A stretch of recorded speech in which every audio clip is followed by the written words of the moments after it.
नामदो नसल्ली अला रसूलिल करीम अम्मा बाद फ़ाऊज़ु बिल्लाहि मिनश शैतानिर रजीम बिस्मिल्लाहिर रहमानिर रहीम। आज के लेक्चर का आगाज़ करते हैं। पहले बच्चों बिस्मिल्लाह पढ़ के दुरूद पाक पढ़ लें।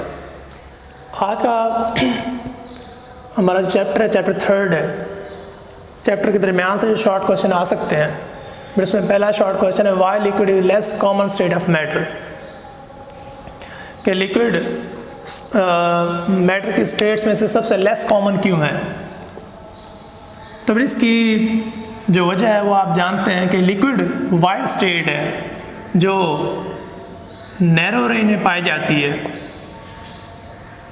किसकी, टेम्परेचर की भी और प्रेशर की भी। इसी वजह से लिक्विड जो होती है वो बाकी स्टेट्स ऑफ मैटर से लेस कॉमन होती है। अब दूसरा सवाल जो इसमें से आता है कि वाई गैसेस आर कंप्रेसिबल।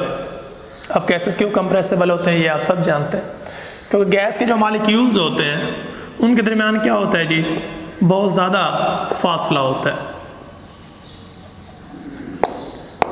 अब जब आप उनमें प्रेशर डालते हैं तो मॉलिक्यूल्स करीब आ जाते हैं, फासला कम हो जाता है। मॉलिक्यूल्स करीब आ जाने की वजह से गैसेस कंप्रेस हो जाती हैं।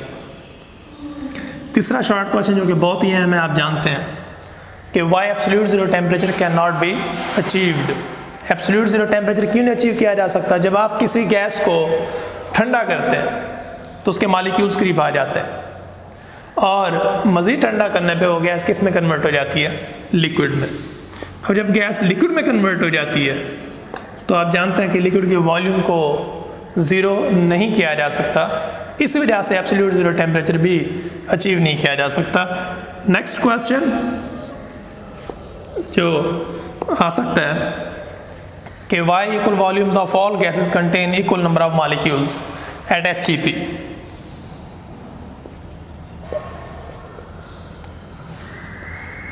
मैंने ये वजह बताई है आपको कि जो गैसेस होती हैं उनके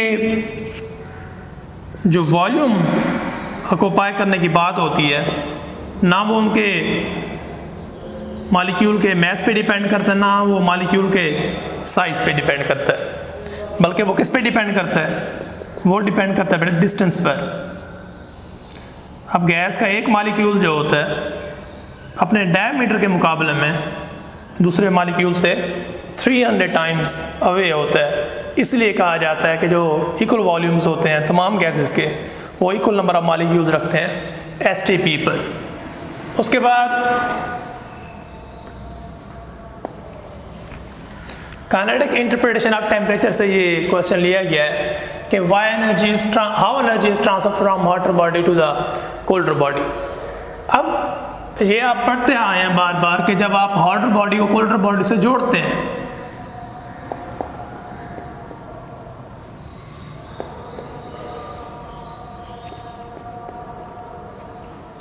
तो जो हॉटर बॉडी के मॉलिक्यूल्स हैं अपने एनर्जी का कुछ हिस्सा कोल्डर बॉडी के मॉलिक्यूल्स को ट्रांसफ़र कर देते हैं। और ये किस प्रोसेस से ट्रांसफ़र करते हैं, ये ट्रांसफ़र करते हैं थ्रू कोलिजन। अब ये कब तक टकराते रहते हैं हॉटर बॉडी के मॉलिक्यूल्स कोल्डर बॉडी के मॉलिक्यूल्स, जब तक इन दोनों बॉडीज़ के मॉलिक्यूल्स की एनर्जी सेम ना हो जाए। जब मॉलिक्यूल्स की एनर्जी सेम हो जाएगी तो टेम्परेचर भी सेम हो जाएगा। उसके बाद बेटे how gases can be liquefied. Gases को लिक्विफाई करने का जो बेसिक आप कह सकते हैं प्रिंसिपल है, वो दो चीज़ें हैं कि आप उस पर प्रेशर जो है गैसेस पे क्या कर देंगे, इंक्रीज़ कर देंगे। जब आप गैसेस पे प्रेशर इंक्रीज़ कर देंगे क्या होगा, मॉलिक्यूल्स करीब आ जाएंगे, उनके दरमियान फासला कम हो जाएगा, क्योंकि गैस और लिक्विड के दरमियान एक मेजर डिफरेंस जो होता है वो मॉलिक्यूल्स के दरमियान फासला होता है। तो जब आप प्रेशर इंक्रीज़ कर देंगे मॉलिक्यूल्स करीब आ जाएंगे, लेकिन मॉलिक्यूल्स करीब आ जाने की वजह से क्या होगा, उनके दरमियान रिपल्सिव फोर्सेस पैदा हो जाएंगी। अब उन रिपल्सिव फोर्सेस कम करने के लिए आप टेम्परेचर कम करेंगे। इस तरह से गैस जो होगी वो लिक्विफाई हो जाएगी, यानी प्रेशर बढ़ाएंगे, टेम्परेचर कम करेंगे और गैस लिक्विफाई हो जाएगी। एक और सवाल जो इसमें से आता है वो बेटे why hydrogen and helium can not be liquefied by lines method.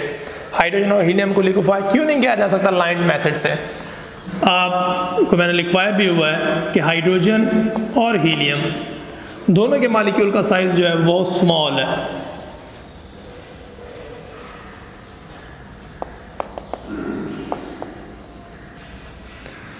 अब ये क्या फ़र्क पड़ता है मालिक्यूल के साइज़ के स्मॉल होने से?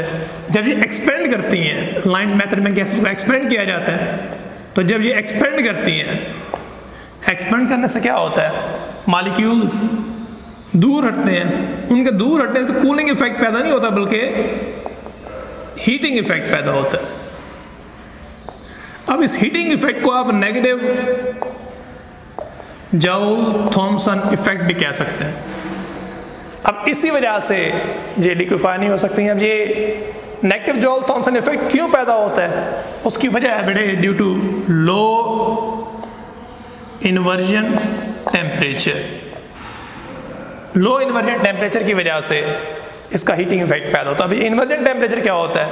इन्वर्जन टेम्परेचर एक ऐसा टेम्परेचर होता है जिस पर एक्सपेंशन के बाद कोई भी गैस कूलिंग पैदा करती है, उसे आप इन्वर्जन टेम्परेचर कहते हैं। अच्छा बेटे, अब आपके असाइनमेंट है जो आपने खुद बैठ करनी है, उसको सॉल्व करना है मैथमेटिकली। आप ने पहले किए भी हुए हैं, ये आपकी रिहर्सल हो जाएगी। पहला क्वेश्चन जो आपने बैठ करना है वो है बेटे PV = nRT को प्रूव करना है। अब दूसरा सवाल जो आपने बैठ करना है वो है बेटे D = PM/RT, इसको भी आपने प्रूव करना है। और फिर जो प्रूव करना है आपने वो एवोगैड्रोस लॉ को प्रूव करना है। कहाँ से? काइनेटिक गैस इक्वेशन से। और फिर आपने बेटे प्रूव करना है ग्राहम्स लॉ। कहाँ से? काइनेटिक गैस इक्वेशन से। ये जब आप प्रूव कर लेंगे तो उसके बाद फिर आपने चलना है एक्सरसाइज पर। एक्सरसाइज के जो मैंने आपको MM शॉर्ट क्वेश्चंस के निशान लगवाए थे वो आपने लाजमी करने हैं, क्योंकि एक्सरसाइज को निगलेक्ट बिल्कुल नहीं करना। और फिर अगर बात करें आप इसकी लॉन्ग क्वेश्चंस की,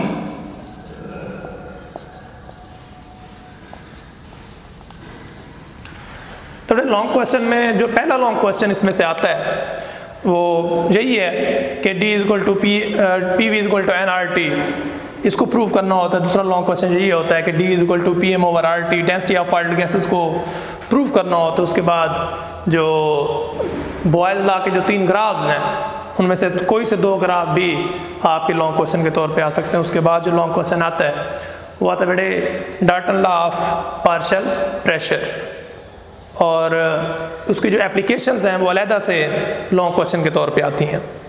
उसके बाद बेटे जो लॉन्ग क्वेश्चन है यही हैं जो प्रूफ करने वाले लॉज हैं।